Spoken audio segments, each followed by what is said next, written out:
Ezekiel 3:22 through 27, commission to confinement.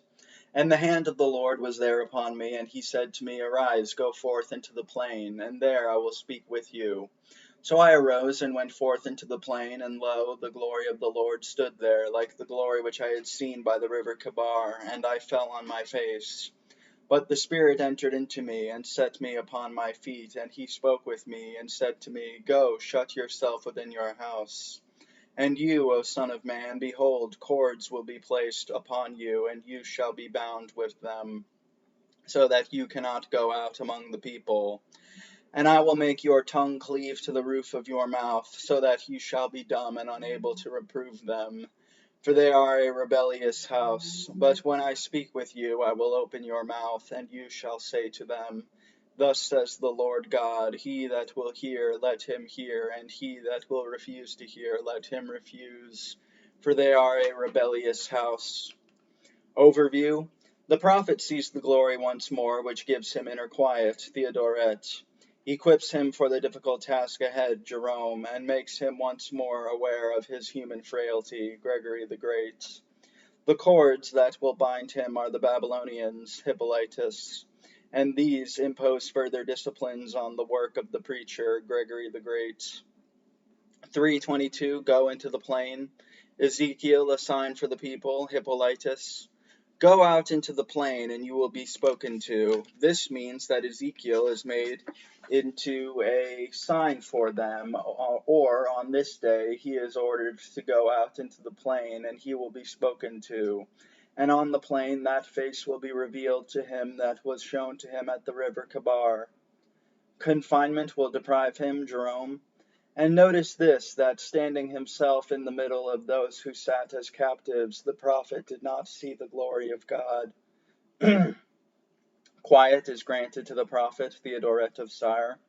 Quiet is afforded by contemplating divine things when the mind is free from external cares, which makes it anticipate things, and it is distracted no more fully here or there, but it can take in divine things more exactly when it is turned in on itself. 3:23, seeing the glory. Ezekiel will survive seeing the glory, Jerome. This is the meaning of the verse, because you have been strengthened by the sight of the majesty of the Lord. Never fear anything, and do not be frightened of anyone. And go back to your own house, whether it is for your bodily needs, as some people regard them, or as a sign of imminent danger. The prophet once more falls on his face, Gregory the Great. The glory of the Lord being manifest, the prophet falls on his face, because although a human being is raised up to understand the sublime, yet through contemplating the majesty of God, he realizes the weakness of his own condition, and as it were, has no standing, he who sees himself as dust and ashes before the eyes of God. 3:25, you will be bound.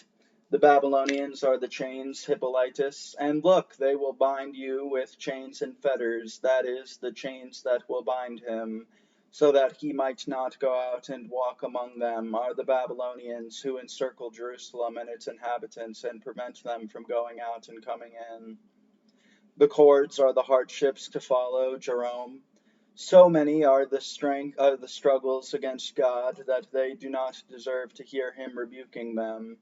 For from this it is clear that where there is a multitude of sinners, those who sin are unworthy, who are corrected by the Lord.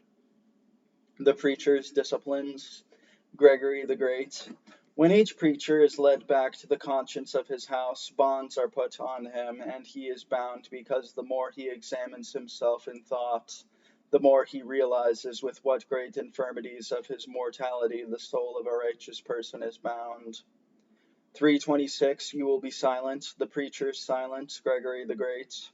This is what is meant. The word of preaching is taken away from you. As the people provoke me by their deeds, they are not worthy to have the encouragement of the truth. We cannot easily recognize whose vice causes the word to be withdrawn from the preacher. We know indeed that the shepherd's silence is sometimes harmful to him, but that it is always harmful to those subject to him.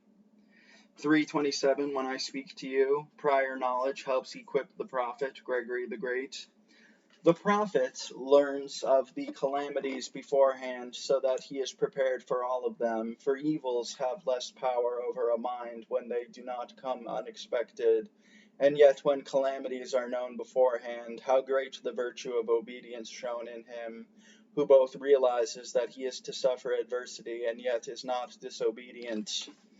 To the voice of God,